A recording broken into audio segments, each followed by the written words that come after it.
me start over. This is the second talk in a series of 3 talks, lay down, on the meaning of becoming.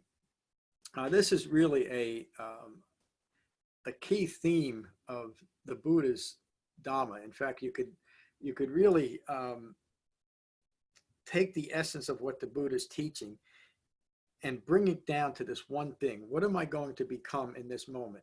And what we become in this moment is determined by what we hold in mind.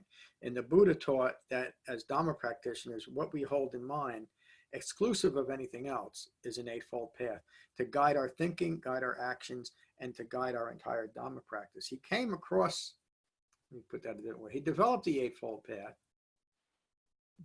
because of what he awakened to. And what he awakened to is defined in dependent origination as it is ignorance of Four Noble Truths that leads to all manner of confusion, deluded thinking, and ongoing disappointment and suffering. So let me just read the 12 links of dependent origination, just to set the scope and the purpose of what these suttas are about, and really the entire Buddhist teaching. The Buddha awakened to these profound understandings. From ignorance of Four Noble Truths, as a requisite condition, come fabrications. Lay down. So as you can see, this first link leads to all the problems that we create in our own mind, because out of this initial ignorance, we create a fabricated or perverted view of ourselves in relation to the world. So anything that follows from that, any conclusion, any speculation, any supposition, any decision, any identity that we create from that initial ignorance is going to be fabricated, and so always prone to suffering. And from that starting off point, from ignorance, we can only become further ignorant unless something is introduced so that we can recognize ignorance and abandon it. And that's why the Buddha taught an eightfold path. So from ignorance as a requisite condition comes fabrications. From fabrications as a requisite condition comes consciousness. And this is another important point of clarity. The consciousness that the Buddha is talking about here and everywhere is not some grand cosmic consciousness, not some unity consciousness, not some consciousness that we all share a part of somehow. It's consciousness rooted in, follow the steps, rooted in that initial ignorance, informed now by fabrication. So it's ongoing thinking rooted in ignorance. From that consciousness as a requisite condition comes name and form. The Pali word, Sanskrit word, is namarupa, but it simply means name and form, meaning self-identifying with this form. And in the context of the Buddha's teaching, it's simply self-identification with wrong views. So from consciousness as a requisite condition comes name and form. From name and form as a requisite condition comes the sixth sense base, our 5 physical senses, and that sixth sense of consciousness, but that's simply ongoing thinking rooted in ignorance of Four Noble Truths. But again, follow the progression from ignorance now. This is not a dependent origination, despite what those that follow the Abhidhamma foolishly claim that it's because of the misinterpretation, that it's a creation myth, and even the modern mistranslations that completely abrogate what the Buddha taught as dependent origination to fit their own views and really have nothing to do with what the Buddha taught as dependent origination. And it's really at this point. It's not a creation myth. It's not a myth about how human beings come to be in the world. He's talking about a person rooted in ignorance. And so from ignorance of Four Noble Truths through this progression, now as a fabricated view of ourselves in relation to the world has contact through our senses. This is the point we are in dependent origination and what we're becoming, rooted in that ignorance. So from name and form as a requisite condition comes the sixth sense base. From the sixth sense base comes contact with the world. It's simple and direct, and sometimes the utter simplicity makes it hard to grasp the importance of this. But again, it's important to keep it in context. When we lose the context, we lose the entire teaching here.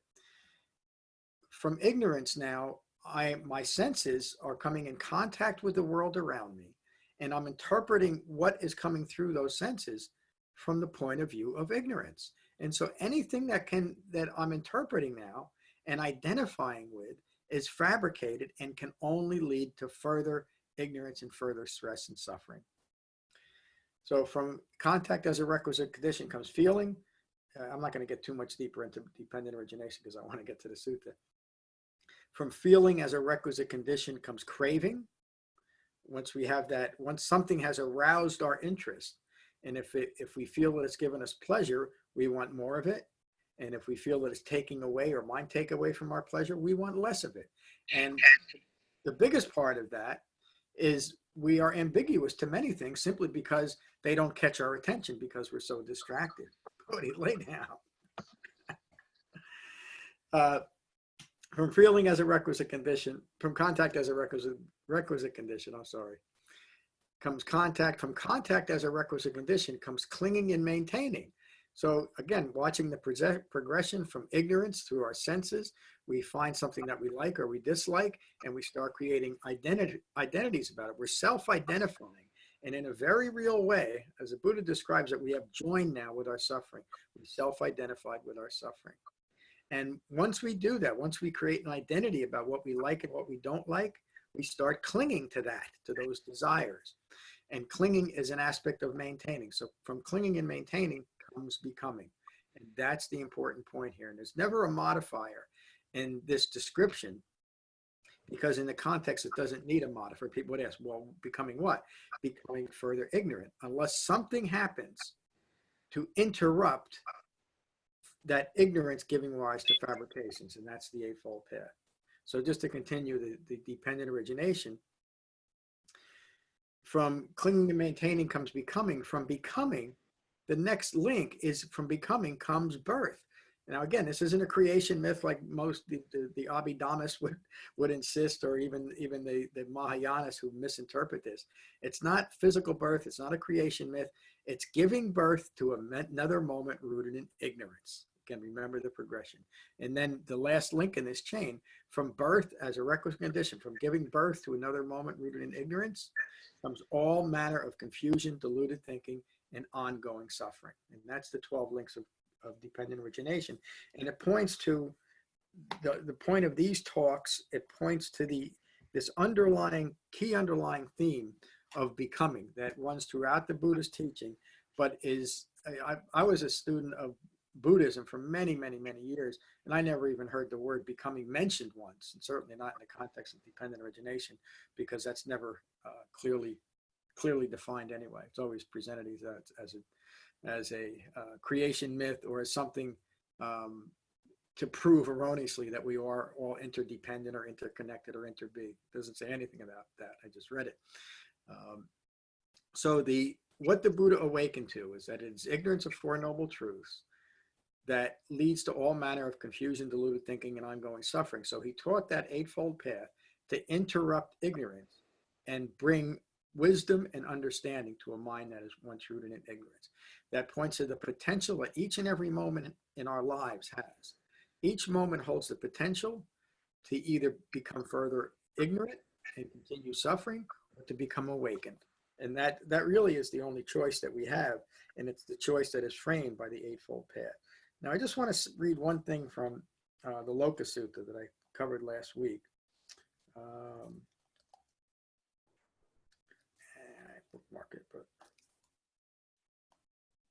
give me a second. Here it is. Look at the world. Human beings afflicted with ignorance crave for and cling to becoming.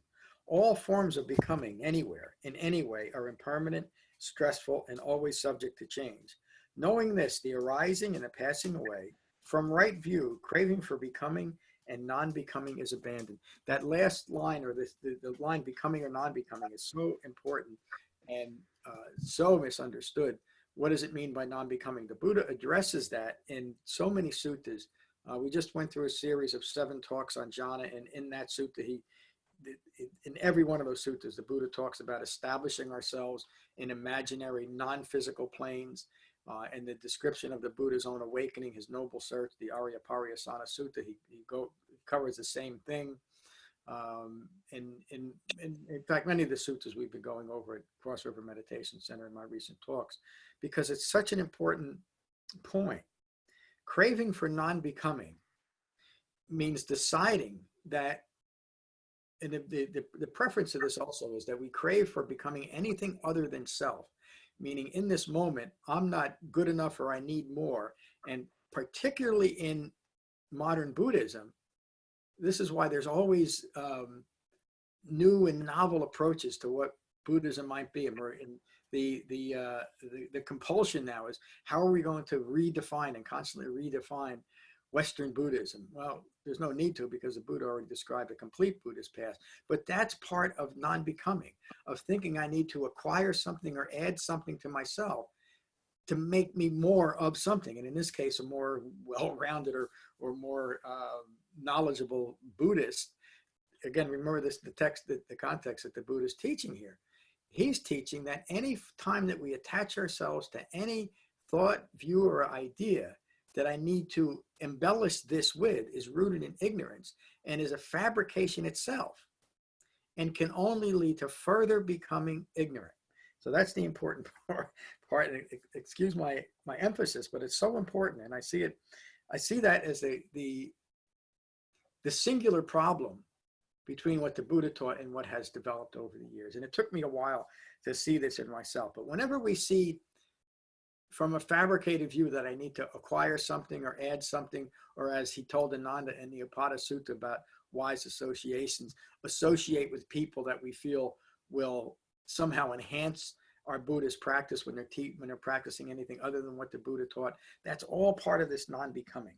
So let me get to, and then in the Loka Sutta, from the abandonment of craving for becoming and non-becoming comes unbinding. It's such a simple and direct teaching. Unbinding from what? Unbinding from that initial ignorance that leads to all manner of suffering. But it has to be that step, that conscious step rooted in conviction to the Dhamma, has to be taken. Abandoning craving for and clinging to becoming and non-becoming must be recognized, and it must be taken. And then we take the moment rooted in ignorance, giving birth to another moment rooted in ignorance, no matter how wonderful we might feel about what we're doing, then we can become awakened. I want to see who else is there. Oh, Lorna's here too. Okay, I'm going to unmute you both and invite you on in just a moment. So let me get to the Bhava Sutta, because we did go over the Loka Sutta last week.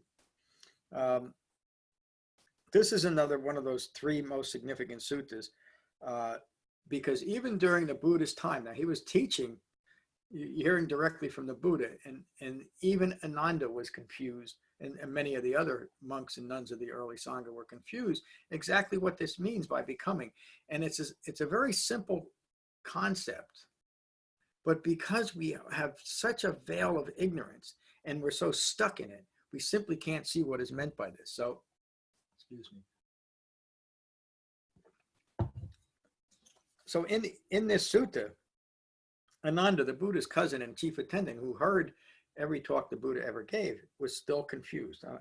I'm guessing, there's no way to really know the timeline, but I'm guessing this is rather early during the Buddha's dispensation.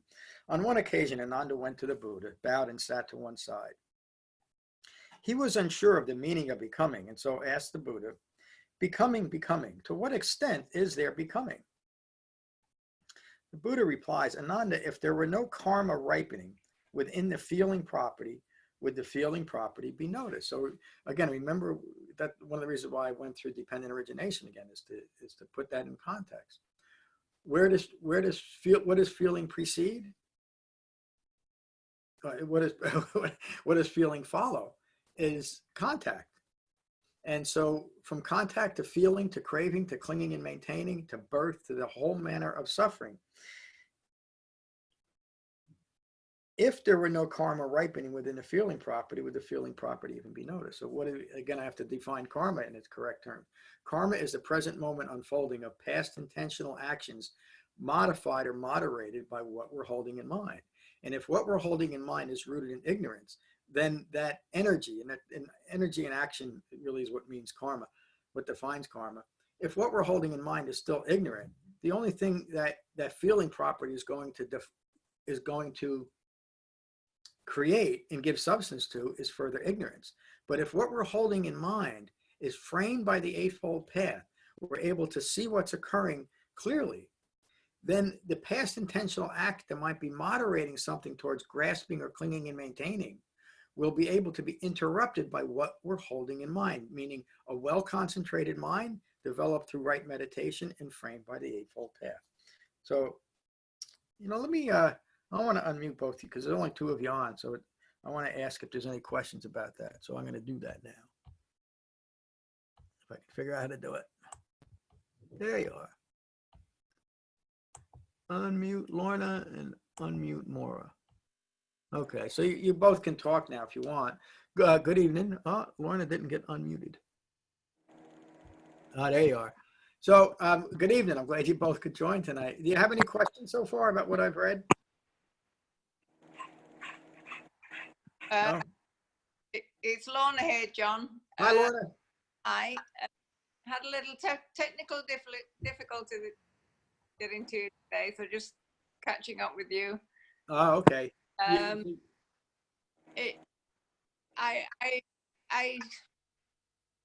know what you mean, but practicing it is a different thing,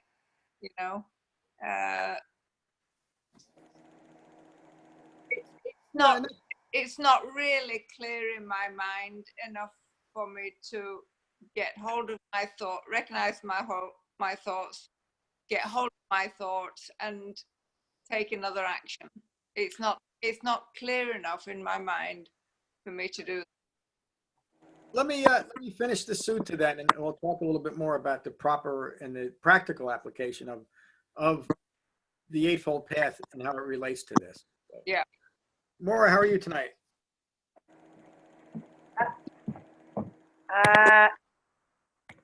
I'm well. Okay. Any questions so far? No. Okay. Let me finish the sutta then. Ananda, if there were no karma ripening within the feeling property, would the feeling property even be noticed? In other words, there'd be no reaction in the mind. No, wise teacher, Ananda said. In this way, karma is the field, consciousness the seed, and craving is the moisture. Again, related back to dependent origination. Karma is a field. Karma is something that we are feeding in one way or another. We're giving it sustenance, and we're providing whatever is going to grow in that field. And so it's just a metaphor for us, for our own mind. Consciousness is the seed means what we are holding in mind. And if it's consciousness rooted in ignorance of Four Noble Truths, what's going to grow? From craving, we're only going to create further clinging and maintaining. Such a profound sutta. The Buddha continues, the consciousness of human beings rooted in ignorance and bound by craving is established in wrong view. There's no ambiguity about that, is there? It's established in wrong view because it's rooted in ignorance.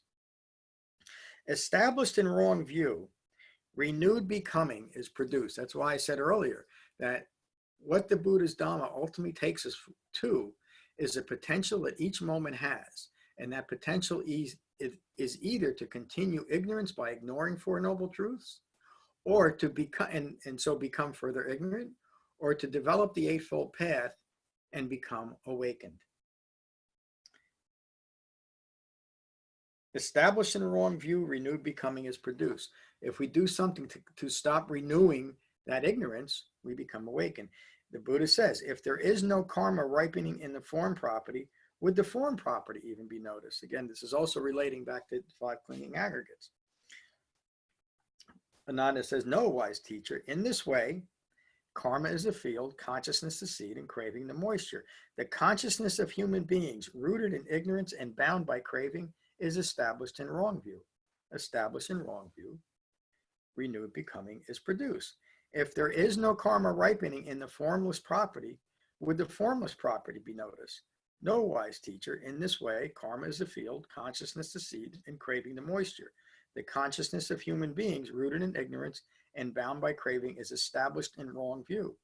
Established in wrong view, renewed becoming of ignorance is produced. Again, the Buddha is emphasizing this singularly important point 3 different ways to Ananda, that if we continue to ignore what the Buddha taught, now again, he's talking to his cousin within the original Sangha, and there was still some speculative and supposition even within the Sangha, and perhaps even with Ananda, to want to do something else, or to at least understand the gravity of not practicing this simple and direct eightfold path, and so continue to become further ignorant.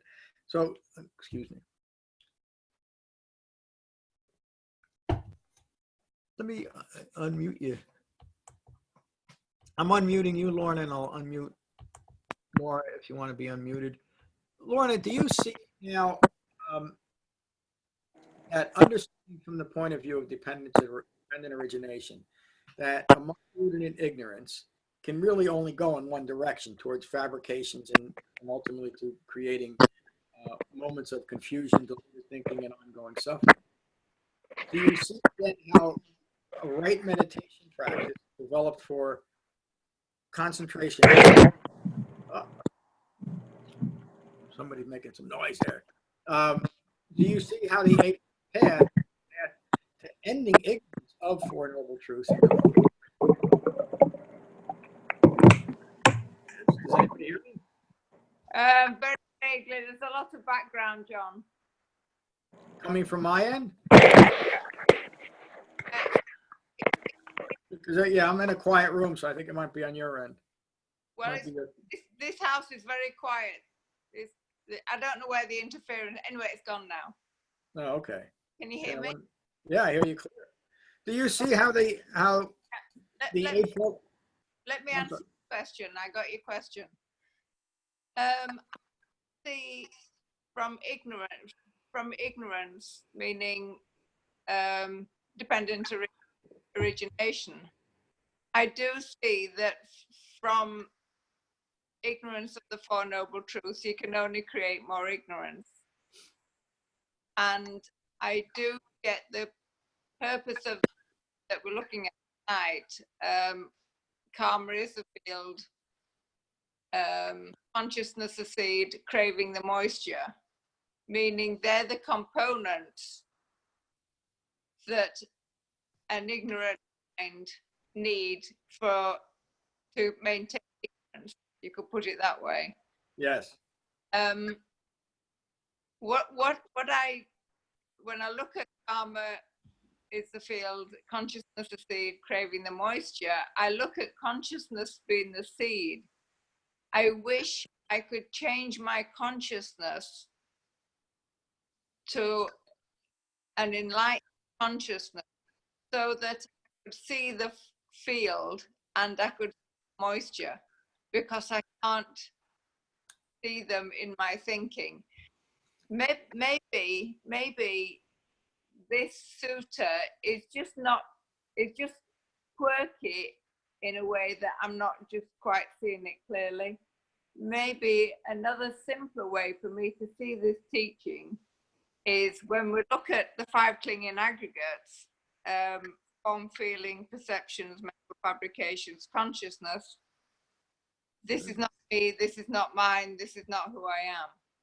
Yes. I can relate to that perhaps a little bit better than trying to see the field, or the karma being the field, the conscious, and then it's the same.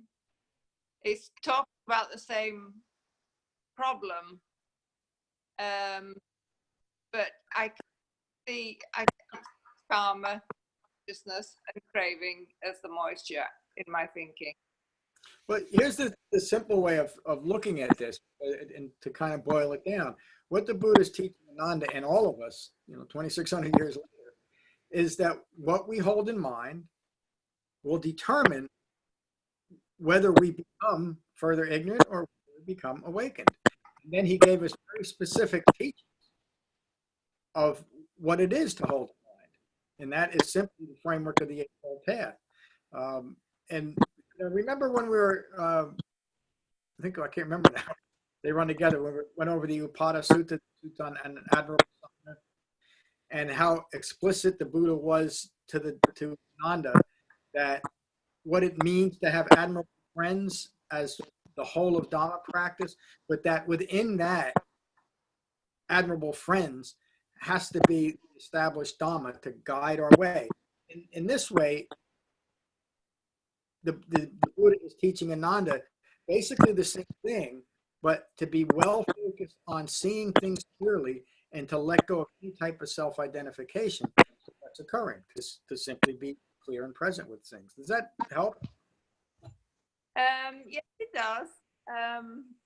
But the whole thing is a little bit baffling to me. If I know times for some reason I am in right view and I have a very pleasant mind that's not questioning and choosing and judging, etc., etc., etc. So I am in right view in that sense. Well, But yeah. I mean, you sometimes I don't know why it happens. I am not really. well, there's the thing that could be a distraction because you're looking for why it's happened. It's happened because you've put in 2.5 years, maybe 3 years now, I don't remember, of ardent Dhamma practice. And so, of course, you're seeing things differently and looking at things. That's the whole point, is going from wrong view to right view. So the fact that it's not 100%, that you still have an occasional disturbance in your mind, doesn't mean that you haven't progressed. It simply means that there's still a little bit of work to do. That's all. Yeah. But I just can't say, I understand, from what I understand karma is, I know karma, the fact that I have karma, I'm in wrong view or I'm unawakened. Yeah, I'm gonna have to do a class on karma because that's not quite the right way to look at karma. Karma is, like all things, everything in the Buddha's Dhamma is completely impersonal, including your karma. In other words, the karma is the present moment unfolding of past intentional action. Those are actions that you did as a person. Yeah. Or maybe a more clear way of describing that is that because of a conditioned mind. In other words, you might have walked down the street yesterday because you got angry, you slapped your neighbor. That doesn't mean that today you're going to have to get slapped by your neighbor to balance the scales. It means that you have now created an imprint in your mind that's going to manifest in some way, maybe similar, maybe not. It just means that there's an agitation in your mind. As we use the right meditation to deepen our concentration and develop right view, free of any of the conceptual applications, as we see things clearly, our conditioned mind goes away. And so we're no longer feeding that field of karma and creating any more craving. Does that help? Yes, of course it helps. Okay, so karma is not personal in any way either, except it's what we're holding in our mind that's creating the word. Again, karma is such a misunderstood and misapplied teaching as well, that it's some kind of behavior punishment system. It's just not that. It has nothing to do with it. It's completely impersonal. Let's give Maura a chance. Maura, I'm glad you joined tonight. Hi. Hi, Maura. Let me look at. There you are. I can't see her from back here. Hi. How are you? You have any questions or comments? I have any questions because, not to say that I understand this fully, but this is something we've gone over quite a bit, right? I can't always articulate it exactly, formally in a way that, but I mean, again, the way that the sutta, the whole idea, right, again, is that we have a choice. We have a choice in every moment if we are holding the Eightfold Path in mind and using that as a framework. I don't know if I'm understanding Lorna correctly, but I'll just say from my that there's also Kshanti, right? We have Kshanti, we have patience in the fact that we're developing, so I'm developing a more consistent level of mindfulness. It's more consistent.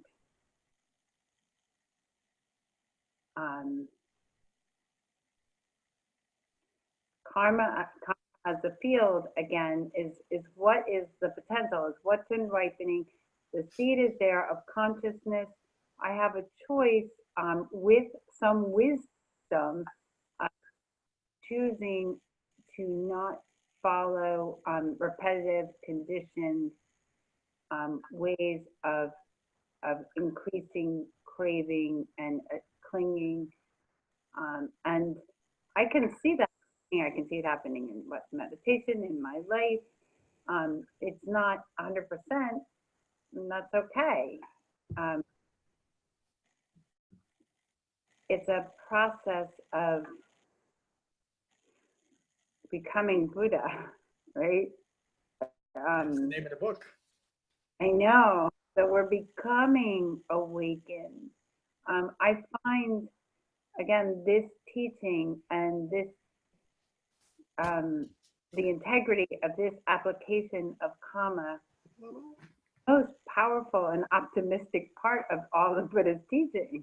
It is. You see the book? It's like we have, as has been said so many times in this class and by you, we have the power to think what we want to think when we want to think it. So we're Bhava Sutta.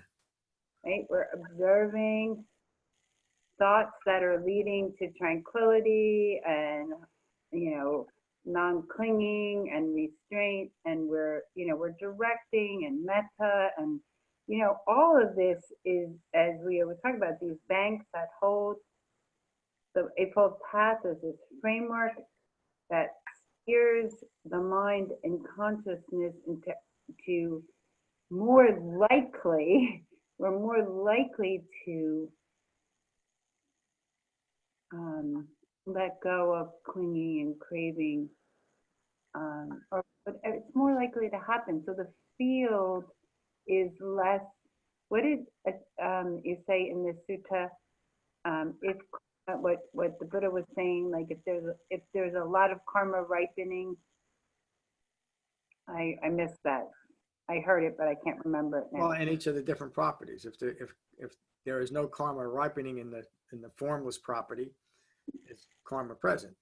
No, there isn't, because it's not, because it's, and really what that refers to again is what we're holding in mind, because that's really what's going to produce additional karma. You mentioned mindfulness before. The Buddha taught that very refined mindfulness relates directly to each factor. It's not, it's not some generalized, oh, well, I got to be mindful of washing the dishes or driving the car. I mean, those are all good things, but everybody does that, or should be doing it. We need to be mindful of the Eightfold Path in relation to what we're doing, and so we diminish our karma.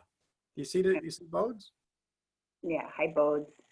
And mindfulness is a very large and complex component. Did you say karma? I'm sorry. No, I said mindfulness is. It can't be reduced to one simple thing, right? It's pretty simple. Well, I'm just, John. Okay. Yes. So just saying, from my understanding, and I don't think it's an embellished point of view or anything.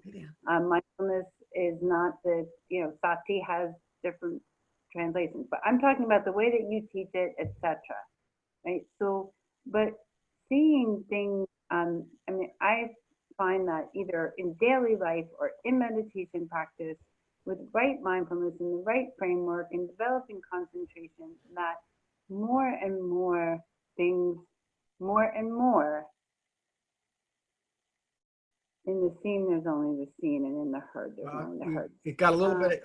Could you say it over again? It got a little bit garbled, just like one.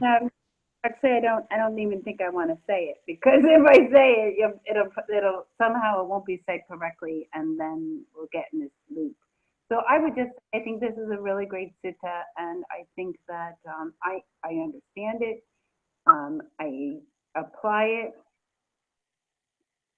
and when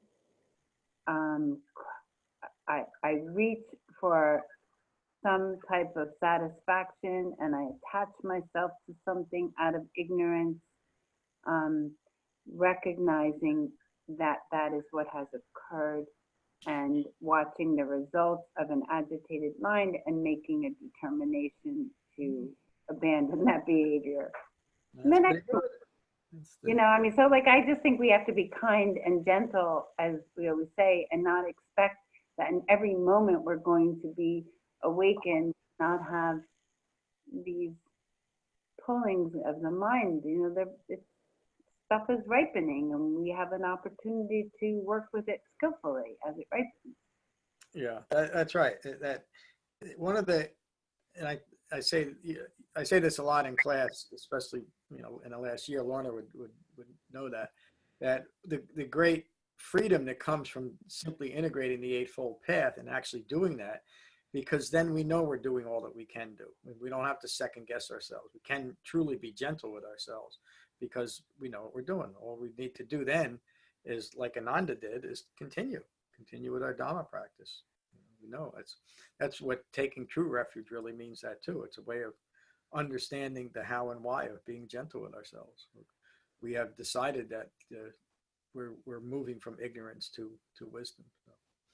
So, wow, that was a great discussion. John? Yes, Lorna. Moira just said something then that I have never thought of. What's that? What I was trying to explain when I said I can't see karma, what this sutra is about, seeing karma as the field, consciousness the seed, craving the moisture. Mm-hmm. And that scenario events happening in my mind, I can't see it. Moira has said, and brought that into meditation. She said, when your mind, she said something about meditation and seeing the karma in meditation. And, you know, I've never thought about that. Never thought about looking for karma in my meditation. Now, when I think about it, you can see your karma in conscious.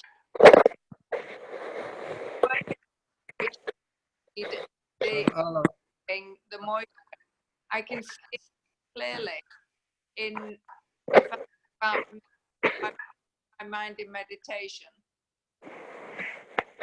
Lorna, I don't, not to change the subject. Are you using an external microphone? What do you mean? Do you have a microphone that you're plugging into whatever device you're using? No, I've just got my phone. Okay, because it was kind of breaking up a little bit there. But Laura, Maura, do you want to comment on that? Well, I'm really hesitant. So, like, again, if I feel like I understand it, but you know, I might use a word correctly. But I, from what I see in meditation as well, that each repetitive cycle of craving thoughts, like the hindrances as they come up or something, part of that is karma ripening, right? You know, it's what we have a choice then in meditation also to continue with right concentration, right meditation. So yeah, I think is that what you mean, Lorna, too? That whatever you could say that whatever's coming up that is potential for distraction is karma. In other words, a feeling arises and passes away, but you attach yourself to it. That's an aspect of karma in that way, because it's obviously something that has imprinted your mind in the past and you're carrying it through into the present moment.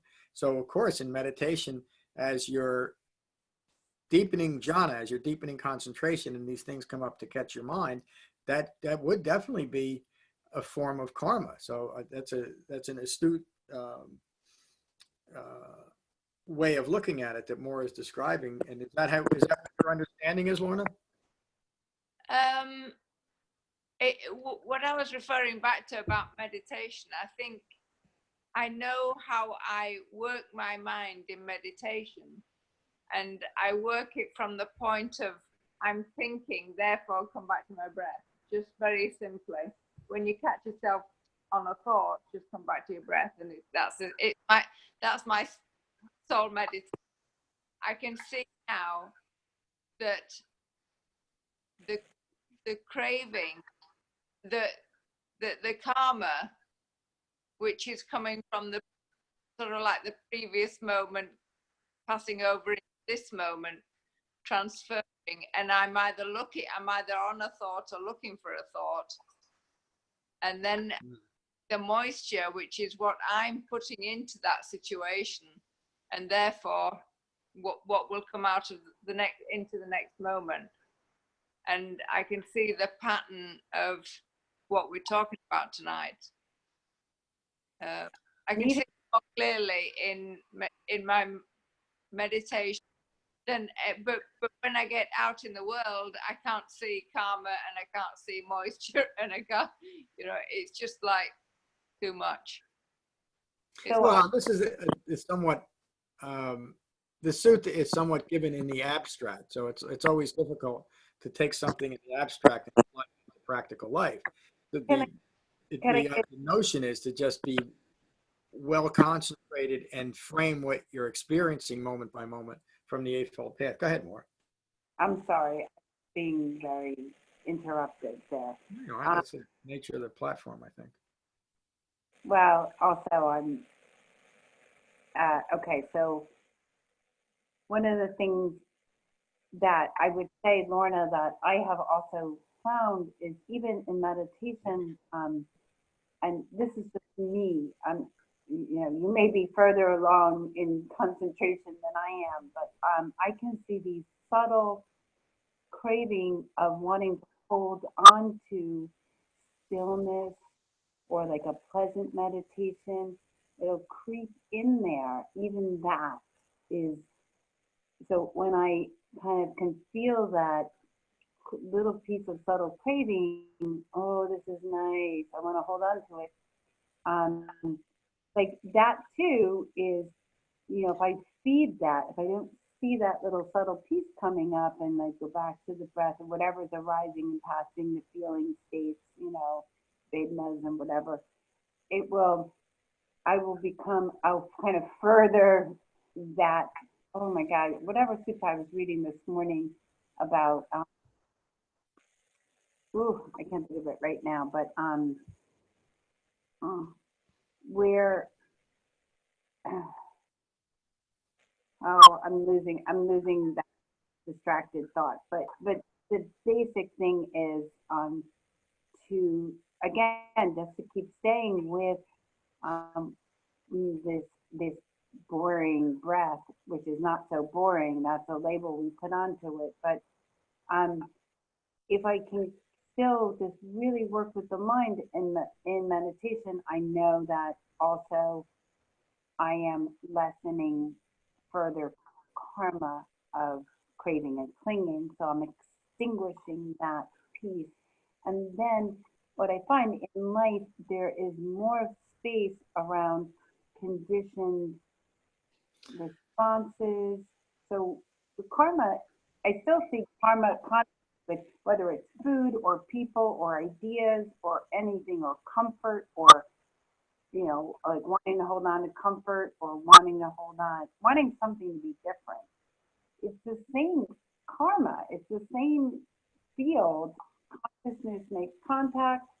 I'm either going to choose to act on it or have a recollection of mindfulness and right intention and right view, and open up and just kind of settle into it. Yes.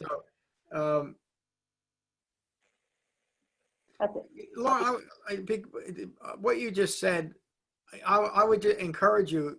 You were talking about getting to a pleasant place in your meditation, and then questioning that. I would, if you haven't already, I think you'd get benefit out of reading some of the articles that we just covered on jhana. There's a whole section on it. You shaking your head no? Yeah, no, because I don't think I was questioning pleasant. Sukha is very important. It's very important to recognize what actions I have taken. Talk about karma, right? Well, no, but I'm talking about it within within the framework of meditation. It's okay. Lorna, what do you think about that?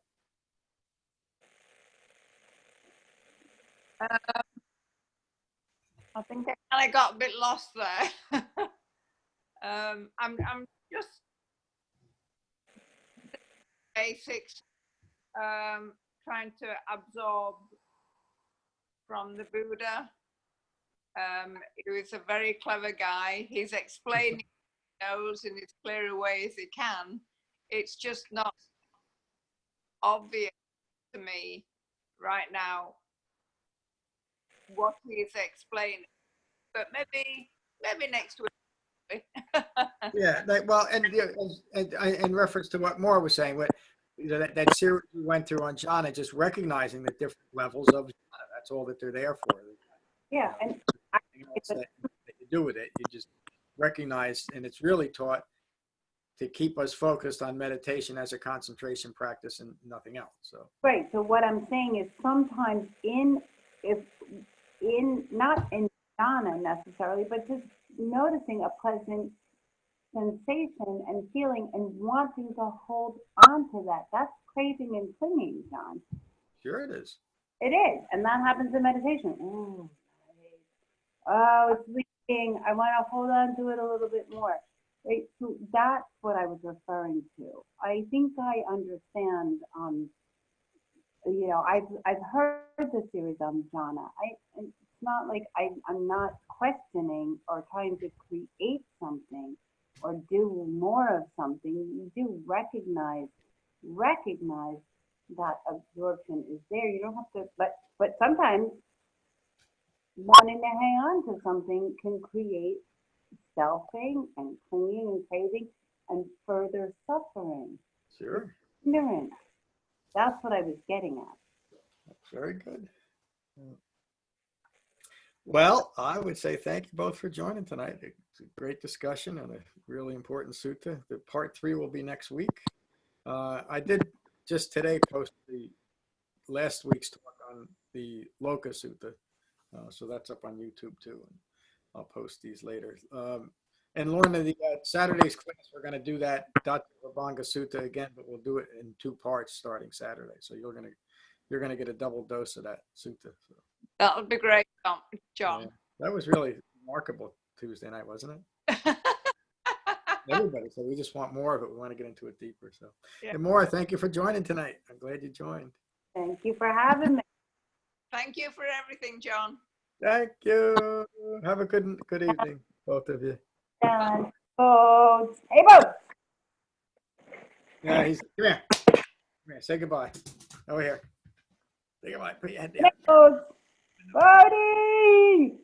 Bodie. Bodie. What? Boats.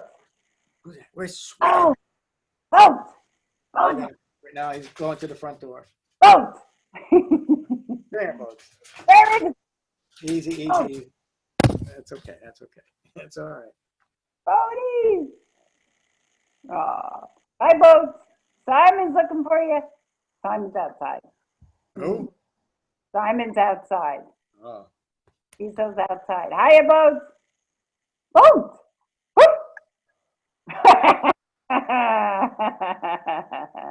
Looks good. This is going on Thanks YouTube. for having me. Glad you could join me. Good night. I use wrong words and it makes confusion. Ooh. That's why I'm hesitant to say anything because it's all got to stay in the words that are used, and I can't always use the right words. And then Use the right words tonight.